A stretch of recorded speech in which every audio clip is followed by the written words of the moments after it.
Chers frères et sœurs en Christ, amis téléspectateurs de Tchofel TV, je vous salue dans le nom précieux de notre Seigneur Jésus-Christ.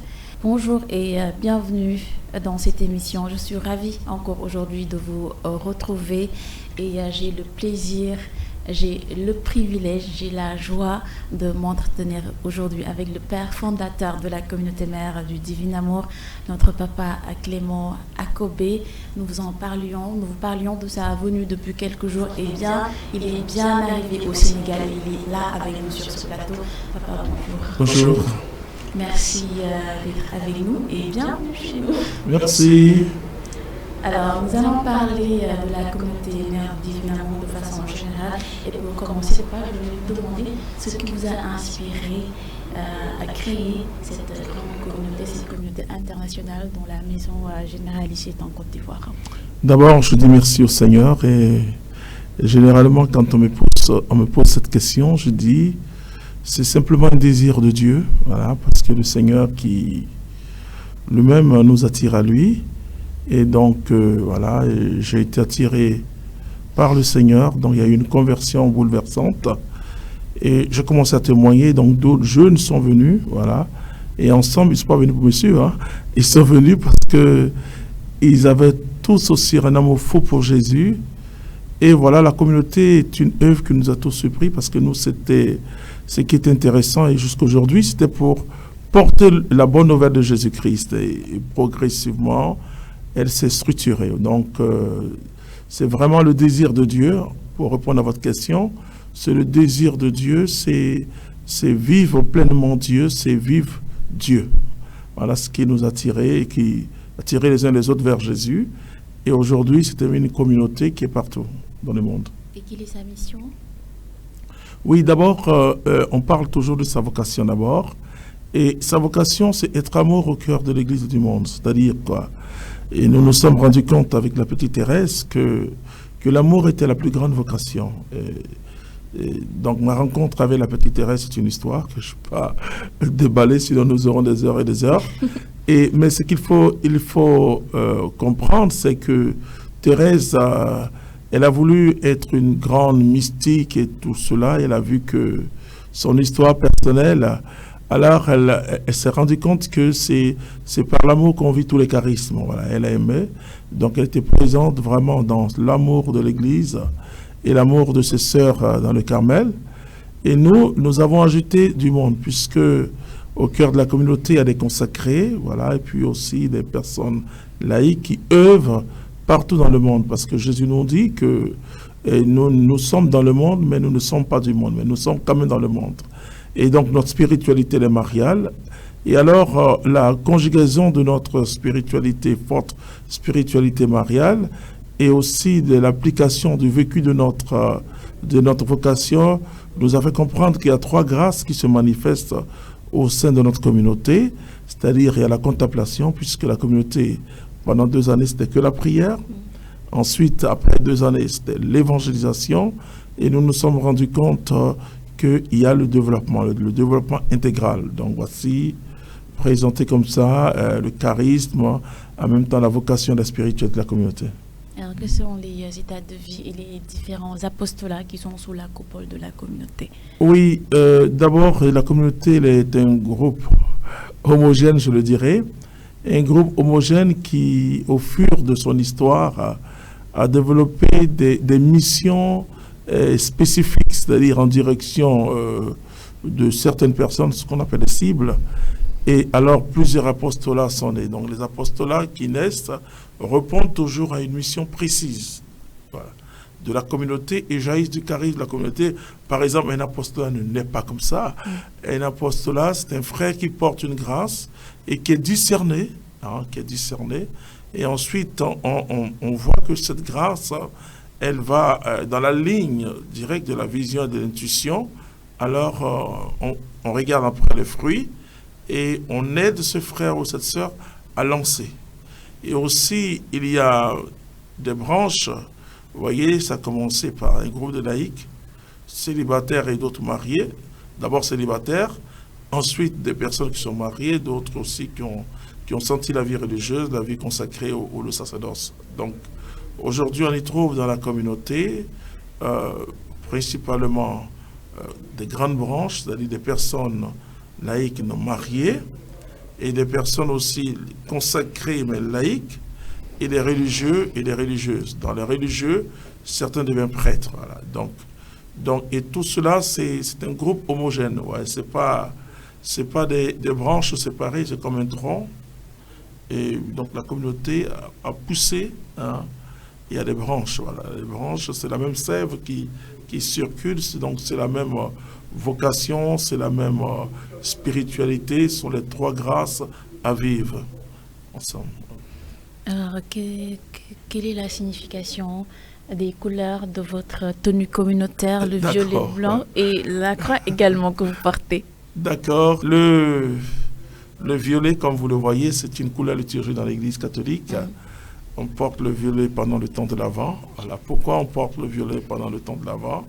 Et le message principal de l'Avent, c'est vraiment préparer le chemin du Seigneur. C'est-à-dire que à l'avant l'Église, puisque nous allons entrer bientôt dans l'avant, et vu deux réalités, mais qui malheureusement ne sont pas assez soulignées. Il y a la réalité, certes, de la naissance, c'est-à-dire de Jésus, c'est la nativité, mais il y a aussi les tests de l'arrivée de Jésus. Voilà. C'est-à-dire quand on chante « Préparer l'arrivée du Seigneur », c'est-à-dire qu'en même temps, pour cet événement de l'enlèvement de l'Église, ce retour, comme je dis toujours, le retour vers la source, puisque tout ce que Dieu fait retourne à lui sur tous les hommes que nous sommes.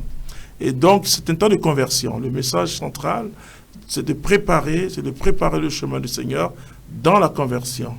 Dans la conversion.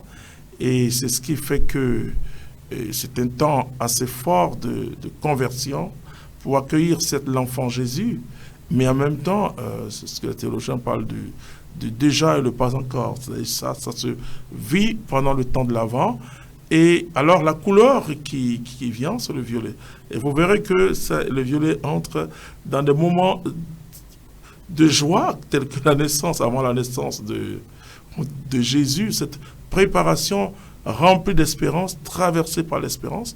Et aussi, vous voyez le violet, quand on doit se confesser, le prêtre, il en est le violet, c'est-à-dire que c'est la pénitence. Bon, avant, on appelait ça le sacrement de la pénitence, mais aujourd'hui, c'est le sacrement de la réconciliation.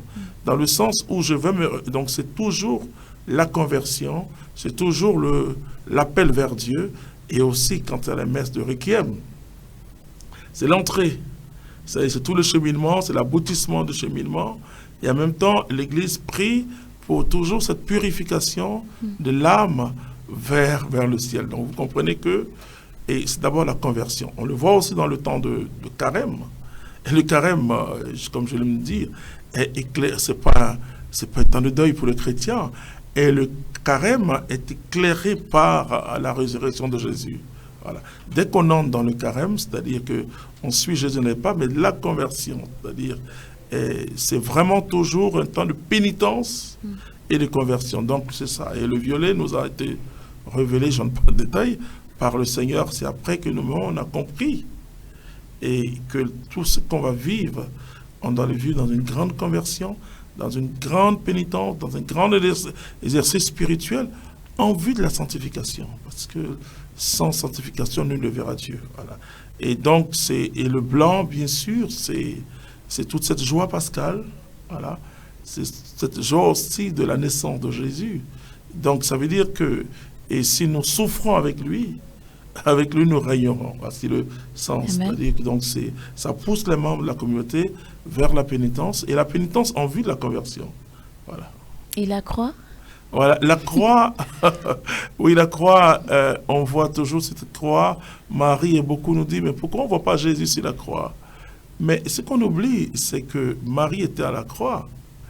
Et le vieux Simeon a dit à Marie que une lance te transpercera le cœur. Donc Marie partage à la croix et la souffrance de son fils. Hein. Voilà. Et la communauté étant une communauté mariale, et nous avons Marie. Et c'est une communauté, peut-être qu'on ne sait pas qu'on cherche la croix.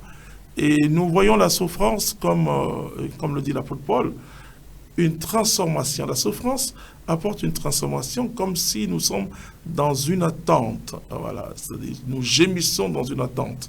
C'est-à-dire c'est ce qui nous pousse aussi à la conversion. Et donc, et puis on voit une colombe qui passe pour manifester la dimension charismatique de cette communauté.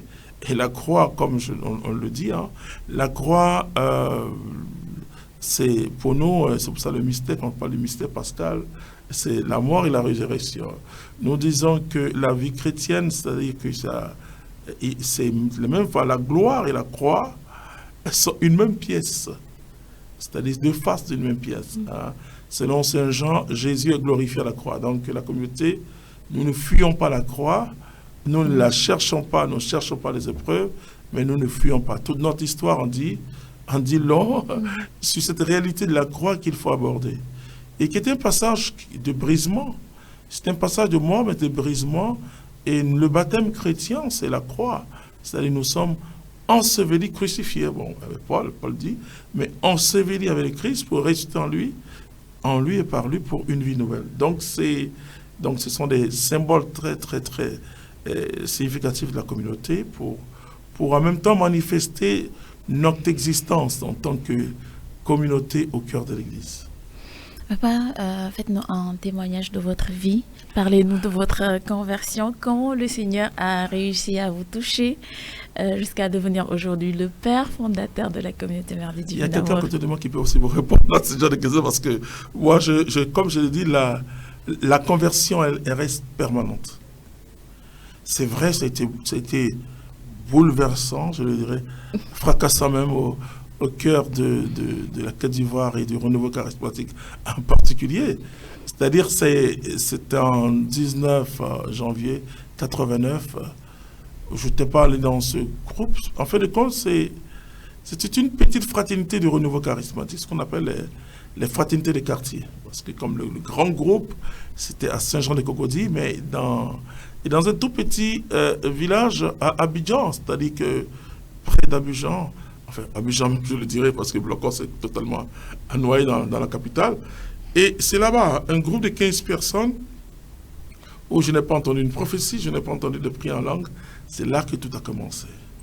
Et à partir de cet instant, cet homme qu'on connaissait déjà dans la ville d'Abidjan, grand danseur et grand sapeur, et qui a eu son bac en 84, c'est-à-dire qu'on le connaissait bien.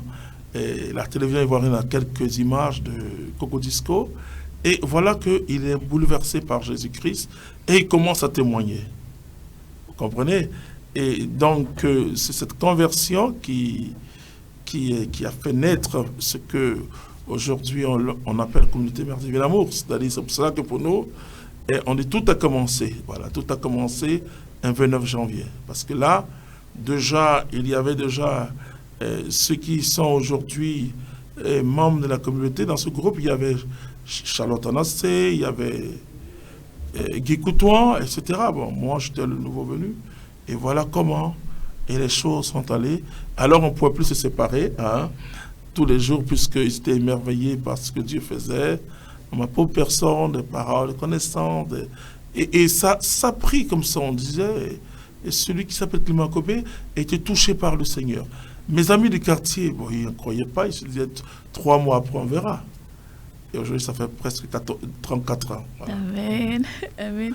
Alors, papa, quel est le message que vous voudriez bien donner à un téléspectateur qui nous suit, quelqu'un qui a besoin de suivre le Seigneur et qui ne sait pas peut-être comment s'y prendre? D'abord, ma toute petite expérience montre que, théologiquement, c'est prouvé. Et 2 expériences. Il y a une expérience que j'appelle la religion. Voilà, c'est une autre approche. Normalement, ça devait être religare, c'est-à-dire être relié à.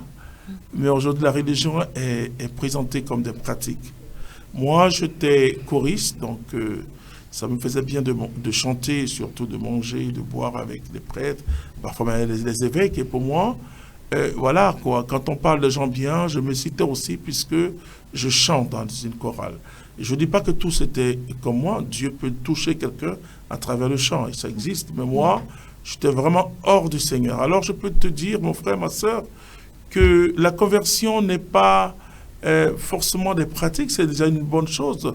Reste là où tu es. Mais le sens de ces pratiques prend forme dans ton esprit que par la conversion. Voilà. C'est quand j'ai été touché par Jésus que tout a commencé. Alors la messe a une signification. Alors tout ce qui est fait dans l'église, je commence à comprendre à partir de cette expérience. Alors je dis, mon frère, il ne faut pas désespérer, parce que moi que tu vois, j'étais très loin du Seigneur. Hein? J'étais prêt pour l'enfer. Je veux dire que... Mais la miséricorde de Dieu vient vers les personnes comme nous autres. Et ne te sens pas tellement pécheur parfois.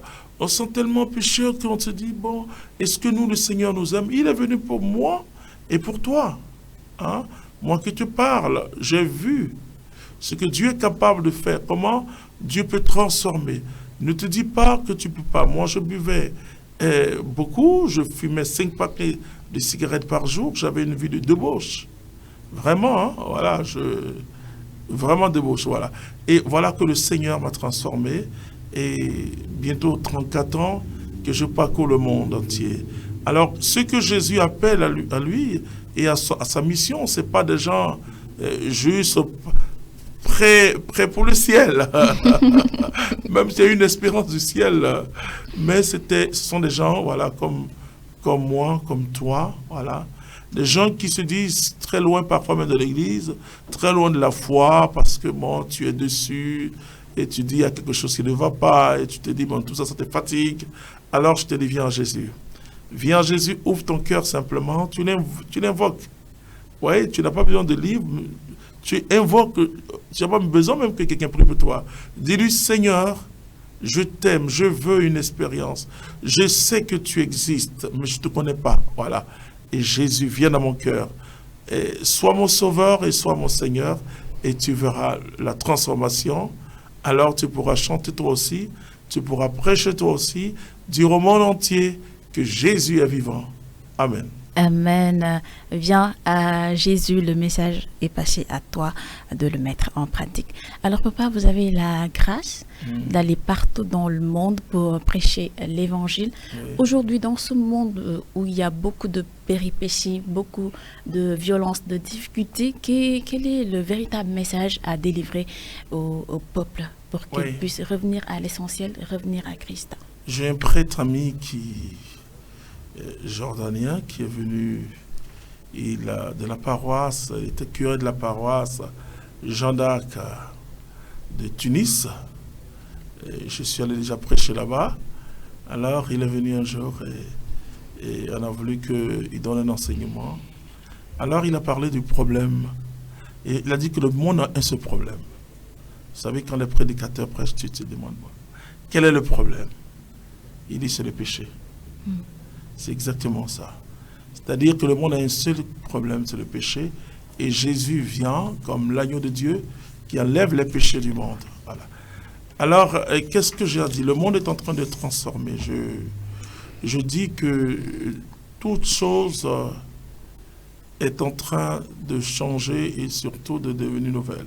Dans les deux sens. L'existence humaine, avec tout ce qu'il existe, comme le a dit,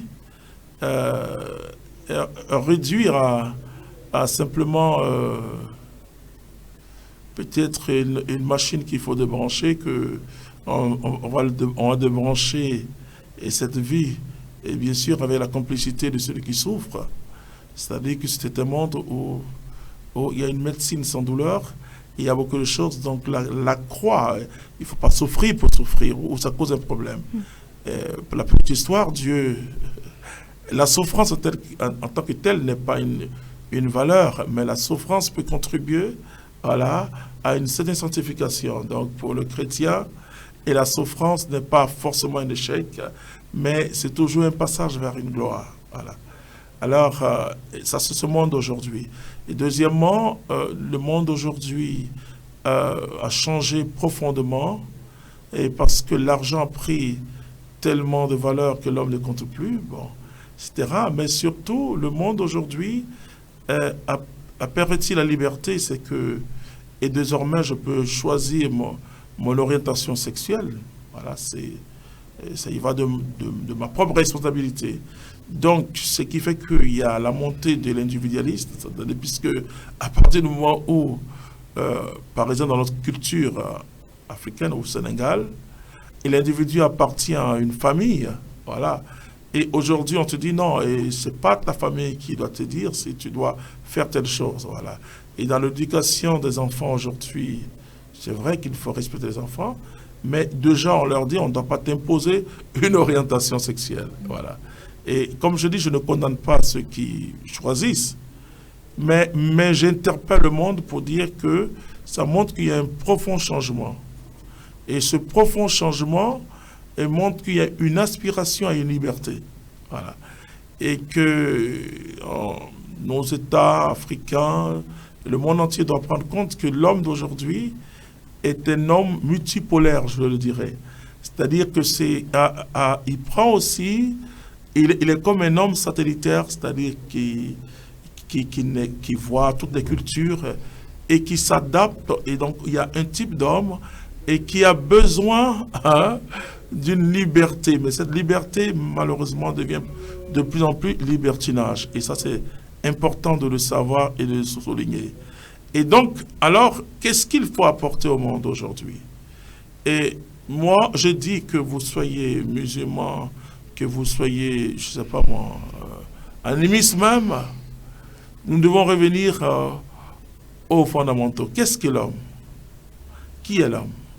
Créature de Dieu, image et ressemblance. Voilà, ok.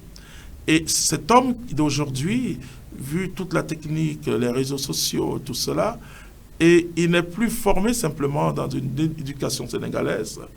Il est formé dans l'homme multipolaire, c'est-à-dire qu'il y a plusieurs sources. Et malheureusement, et là, il faut un discernement. Donc, ça veut dire que cet homme qui réclame une liberté, je dis, mais la solution, c'est Dieu. L'être le plus libre, c'est Dieu. Je peux croire ou ne pas croire. C'est-à-dire qu'il a en même temps la source de vie, mais il nous fait dans une grande liberté. Et donc, nous devons nous adapter. Que nous soyons religieux prédicateurs, que nous soyons hommes politiques. Et nous devons nous adapter aujourd'hui à ce mode de vie. Et c'est là où la transition vers cet être multipolaire cause problème. Ou bien on reste dans notre tradition pure, sans vouloir évoluer, sans vouloir dire, écoute, l'enfant, il va à l'école, mais quand même son orientation universitaire, c'est d'abord lui. Voilà. Et donc, il nous faut comprendre, il nous faut aussi adapter à notre façon d'évangéliser ce tête d'aujourd'hui-là. Voilà. C'est-à-dire que, alors, je parle de l'évangile total. L'évangile, quand on lit la bonne nouvelle de Jésus, on voit que tous les secteurs de l'homme, que ce soit le secteur économique, et on voit le premier miracle de Jésus, il y avait un manque non pas de spiritualité, mais un manque de vent. Voilà. Donc, et pour dire simplement que cet homme-là, qui est multipolaire, a besoin des choses déjà que Jésus a déjà résolues pour les hommes. Voilà. Il a besoin d'une paix intérieure. Ce n'est pas l'argent, et l'argent ne peut pas apporter de bonheur. Il a besoin d'une paix intérieure. Il a besoin de se sentir en famille. Donc, d'où l'Église qui doit aujourd'hui devenir un véritable, c'est sa vocation, c'est vecteur vers le ciel, sacrement du salut, mais doit comprendre l'homme et accueillir. Vous voyez, parfois, je rencontre des jeunes gens et qui me disent, on ne nous comprend pas. Oui, on doit chercher à comprendre, parce que la meilleure façon de se faire comprendre, comme je dis, si nous voulons, en tant qu'Église, nous faire comprendre, et il faut d'abord comprendre le monde. C'est tout ce que l'Église a déjà prévu ça. Au Concile Vatican II, garde en espèce, c'est-à-dire que joie et espérance. Non pas regarder le monde en disant sur des pécheurs. Donc, il y a des défis nouveaux, et comme je dis, toute chose est devenue nouvelle. Les crises que nous vivons, l'éveil de la conscience politique en Afrique a toutes ses conséquences. Voilà. Et donc, c'est de tout cela que je dis, la solution unique, c'est Jésus-Christ de Nazareth. C'est-à-dire que c'est lui celui qui donne à l'homme le sens même de sa vie. Qui suis-je? C'est celui qui t'a mis, qui t'a créé, qui sait qui tu es. Voilà. Et c'est celui qui peut t'instruire. Et tes besoins, ce que tu cherches. Et je dis aux chrétiens, il faut oser prêcher également la prospérité. Mais pourquoi? Pourquoi on pense? Maintenant, il faut dire aux gens, voici, il a donné des étapes. Cherche premièrement le royaume de Dieu, sa justice. Alors, le reste sera accordé en surabondance. Alors, je dis à quelqu'un ici qui nous suit que la paix véritable a été déjà donnée par Jésus-Christ. Je vous donne la paix. Voilà. Je vous donne la paix, je vous laisse la paix. Non pas la manière du monde. Donc, finalement, quand j'écoute les hommes, je dis, mais vous aspirez à quelque chose. Mais cette solution était déjà donnée. On n'a pas cherché un autre Messie. C'est Jésus-Christ. Alors, je vois même des amis musulmans, des fils spirituels musulmans, qui tout en restant musulmans, croient en Jésus-Christ avec force. Isaac est dans le Coran. Donc, je dis, la religion, normalement, ne doit pas conduire les hommes à des histoires. Et ça, votre pays, Sénégal, c'est extraordinaire. Il ne doit pas être une barrière. Non, ce n'est pas une barrière. Au contraire, je vois ici vraiment l'islam et le christianisme qui marchent ensemble. Et je vois ça un peu partout. Je dis, bravo Seigneur, merci pour tout ce que tu fais. Donc voilà, donc tout ce que j'ai cité comme difficulté aujourd'hui est un monde qui change aujourd'hui progressivement. L'aspiration des hommes, c'est Jésus-Christ. Alléluia. Alors, papa, vous êtes au Sénégal pour la célébration des 12 ans de mission de la Fraternité Salomon, et les activités vont démarrer par un séminaire d'évangélisation. Le thème dit, c'est lui, donne-lui l'onction. Quelle est l'importance de l'onction dans notre vie de chaque jour? Oui, d'abord, l'onction, c'est une manifestation particulière du Saint-Esprit. C'est un revêtement de puissance. C'est l'équipement qu'on vous donne, comme quand vous entrez dans l'armée, on vous donne l'équipement pour aller en guerre. Voilà.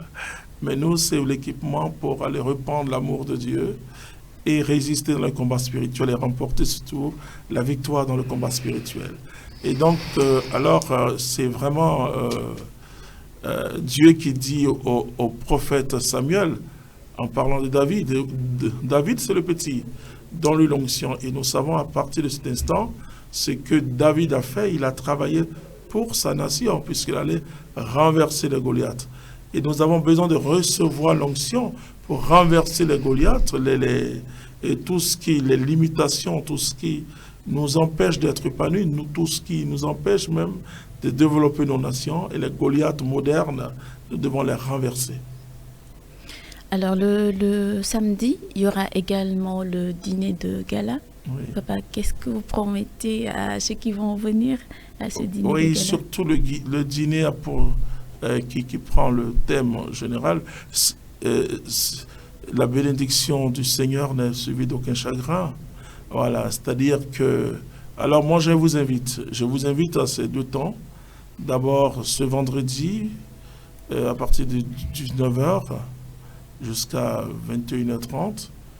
Et ensuite, le samedi toujours, ce samedi est de 8h jusqu'à 12h30. Ça sera un séminaire de puissance, un séminaire qui va nous aider à comprendre les choses. Et dans la soirée, c'est le grand bal, puisque la clôture, ce sera la messe d'action des grâces.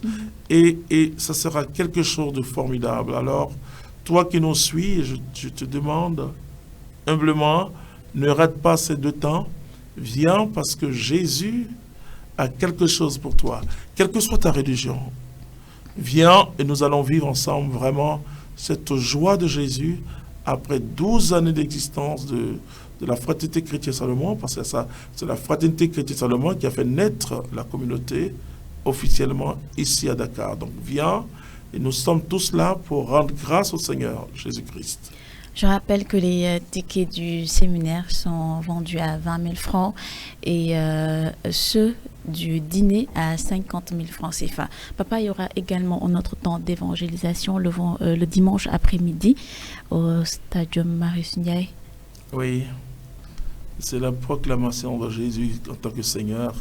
Alors, je me souviens de la fois passée, et c'était Boré, et je dis, venez encore, venez, quelle que soit ta religion, et je suis toujours émerveillé à des missions de voir des animistes, de voir aussi des musulmans.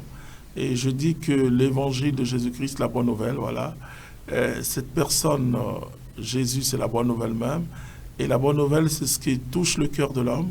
Alors venez, ce sera un temps puissant qui va commencer le 6, donc à partir de 14 h jusqu'à 19 h. Nous allons vivre 5 heures de louanges et de prières et d'intercession. Et je crois que Dieu va agir. Alors, on me pose toujours parfois la question, les malades doivent venir? Je dis oui, ils doivent venir. Ah, d'accord, ils seront là. OK, alors, c'est Dieu qui guérit, c'est pas moi. Mais je dis toujours, venez, parce que, et on voit dans l'Écriture que Jésus ne cherche pas les malades dans les rues ou dans les maisons, mais les malades viennent vers Jésus, tel que Bartimée qui a crié, qui est aveugle, et Jésus fera. Il fera même encore des choses plus grandes, parce que la fois passée, il a fait de très très grandes choses, et là, il fera 3 fois plus de grandes choses. Et parce que le peuple sera là, et le peuple prie quand il a dit, là, 2 ou 3 sont en prière, moi je suis au milieu, et être au milieu, c'est agir. Merci beaucoup. Nous sommes au terme de cet entretien. Je vais juste vous laisser livrer un mot de la fin. D'abord, je rends grâce à Dieu pour cette chaîne de télévision communautaire. Et je vous encourage, et j'encourage aussi tous les techniciens, je vous encourage vous-même. Et je vous dis merci. Et je dis au peuple de Dieu, nous ne sommes pas là en tant que maître. Je ne viens pas enseigner le Sénégal. Je viens seulement être témoin, vous dire ce que Jésus est capable de faire. Et ce qu'il a fait pour moi, il le fera pour vous. Alors soyez à ces 2 rendez-vous. Ne triez pas, ne dites pas, à ces 3 rendez-vous plutôt, et ne dites pas simplement je vais venir à un. Oui, bon, sauf un empêchement. Ce sont des temps importants et que notre monde traverse des choses, même notre pays, le Sénégal, aujourd'hui on est branché sur les élections, et donc il n'y a que Dieu seul qui donne la paix, il n'y a que Dieu seul qui va sauver l'Afrique, il n'y a que Dieu seul qui va sauver le monde. Quelle que soit ta religion, tu viens, nous ne te disons pas de changer de religion, mais nous te proposons une personne qui s'appelle Jésus-Christ de Nazareth. Tu peux l'accepter et puis continuer dans ta religion, peu importe. Le plus important, c'est de voir que l'amour de Dieu s'est déversé et se déploie à travers son Fils Jésus-Christ. Alors viens, que Dieu te comble, que Dieu te bénisse puissamment. Merci beaucoup, Papa. Merci d'avoir été avec nous. Merci pour tout ce que vous avez partagé avec nos téléspectateurs. Que Dieu continue de vous bénir chaque jour davantage. Amen. Merci à vous d'avoir été avec nous. Je rappelle que nous étions avec le père fondateur de la communauté mère du Divin Amour, Dr Clément Akobé. On se donne rendez-vous le 4 novembre au Radisson Blu pour le séminaire d'évangélisation. Bonne suite des programmes et soyez abondamment bénis.